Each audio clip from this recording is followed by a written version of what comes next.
right, Greenleaf fans. I think I got a couple more videos in me.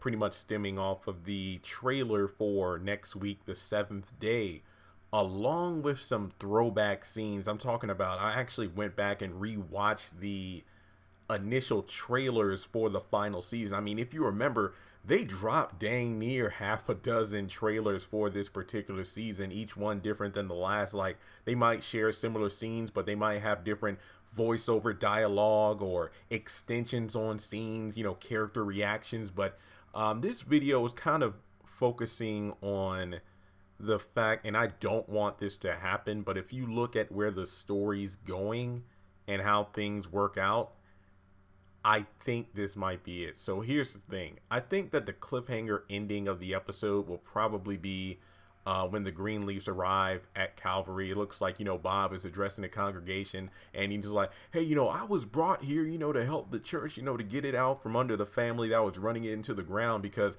I mean, this is the day of the demolition. So I honestly don't know what's going on. Are these congregation members here like, not wanting it to happen? It's like, hey, you're not going to tear this church down while I'm still in here? Or do you think this was something that they announced on Sunday where it's like, hey, on Tuesday, like the morning or afternoon of the demolition, we're going to have a small gathering here so you can look at Calvary one last time or whatever? I don't really know why those people are even there. Like, I just feel like, once again, if these are, Calvary supporters, I'm thinking that maybe we shall not be moved. That's what I'm thinking is going on, because why else would they even be there? I mean, unless Bob, as the synopsis says, Grace is determined to do whatever she can to stop the demolition while Bob Whitmore prepares for a big announcement. So is this like an announcement where he's like, hey, for those of you who are able to, come on down to Calvary on Tuesday at such and such a time before the demolition starts because I want to announce something big?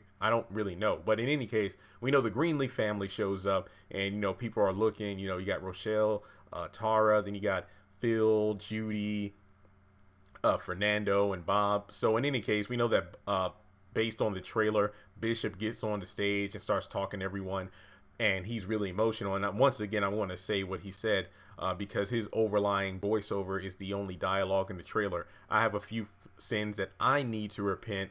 I let little things or little sins go every day so that I can go on succeeding. I lost my way and my family paid the price. I'm so sorry. You want the truth?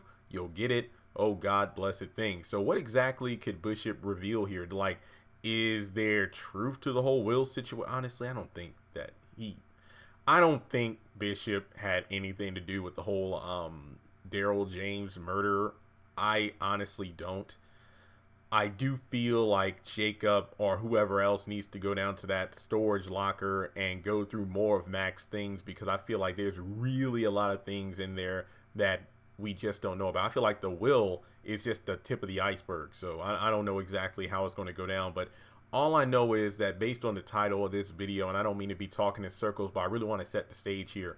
We know that whatever's said, it's enough to get, the Whitmores and Fernando to feel a little, okay, what's going on here? Because Bishop is on stage talking. So, what is this truth? Is he going to expose Bob Whitmore? Or, is he just going to talk about his own shortcomings as a man and a leader of the Lord's congregation? I don't know, but I do feel like, based on the drastic cliffhangers, the dramatic cliffhangers we get at the end of every episode this season, do you think Bishop will die in front of the congregation? Not take his own life, but his health, because the plot point of him not wanting to go get a physical or go to the doctor, I feel, is going to climax at the end of this episode, because of all the emotional stress he's been going through lately, from Tara to Rochelle coming back, and then him and May being at odds, and then of course the whole will situation,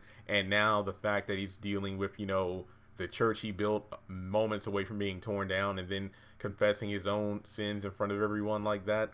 Willingly, as opposed to being exposed. But I do think that the man will probably pass out. I don't know if it'll be a stroke or a heart attack or he drops dead. It's one of those things. I don't want it to happen, but once again, it's just one of those situations where I feel like the Greenleafs are going to go in there, well, maybe not into the church fighting, but it's like, I mean, we know Grace looks like she wants to fight Fernando in the trailer, but it's like they've done everything they could in order to save the church.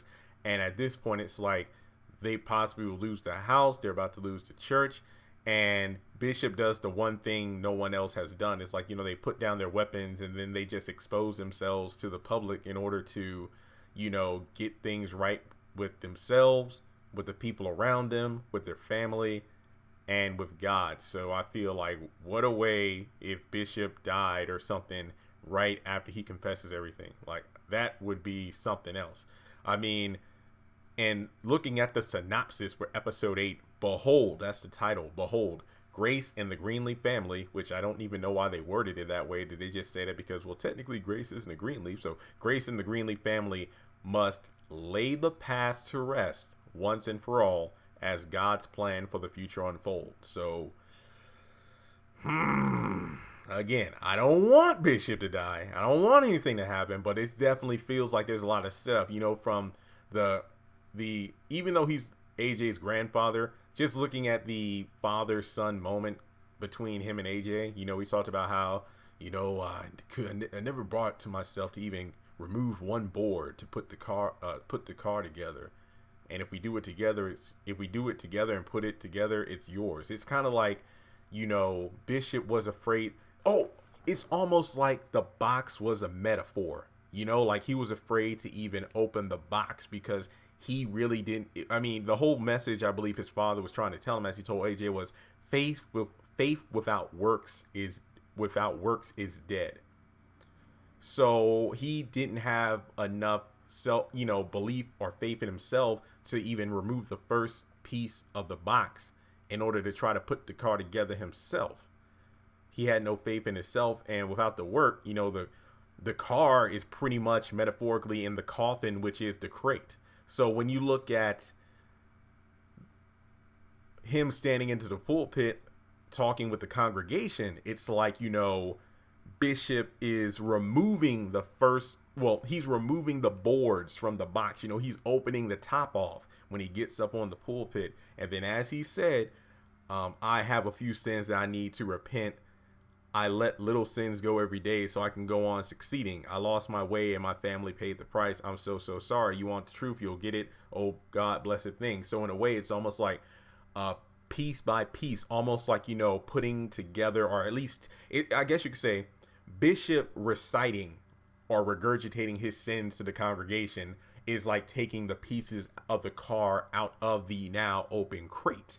And by repenting, it's like he's trying to fess up to his own shortcomings and, express how sorry he is because his own sins, and I guess you could say gunning for the future for success, has left his family in the dust. So it's almost like, in a rush to put his car together, he wasn't worried about anyone else. He just drove on and left his family in the dust cloud. And now he's remorseful for that. So I feel like the car is a representation of the church, kind of going back to what, Jacob was telling Tarn. It's like, hey, my family, I've been trying to tell him for years, like, this whole mega church thing, nah, this ain't for me. We need to scale it down. We need to get down to, the nitty gritty and help the people in the community, like the little small groups and whatnot, as opposed to this mega church thing. So I just feel like, the fancy car for its time for James was the church. So I feel like, him repenting and coming clean, the church being torn down is the same as him forgetting some key parts in the car. Like he'll get into a crash or the car will just fall apart when he's not too far away from the gate. So it's like the church look, if the writers of Greenleaf look at this video, my gosh, please let me know. I'll tweet this out. I'll tweet out the link. Was the whole thing about the car and the crate a metaphor for the church and Bishop? Because I feel like at the core, neither of those things were built on firm foundation, so they were destined to fall apart. And unfortunately, Bishop didn't go to the physical to check on his own physical foundation, and as a result, he might collapse in front of everyone.